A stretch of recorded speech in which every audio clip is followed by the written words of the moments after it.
Abot tenga ang ngiti ng mga nagwagi sa finals ng Summer Sports Fest ng Philcom Istanbul Organization.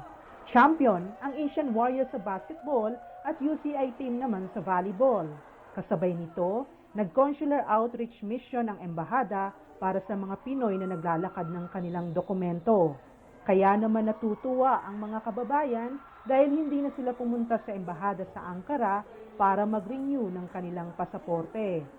Bukod sa mga Pinoy, inasikaso rin ng embahada ang Turkish employers na gustong magpa-aproba ng employment contract ng kanilang Pinay household service workers.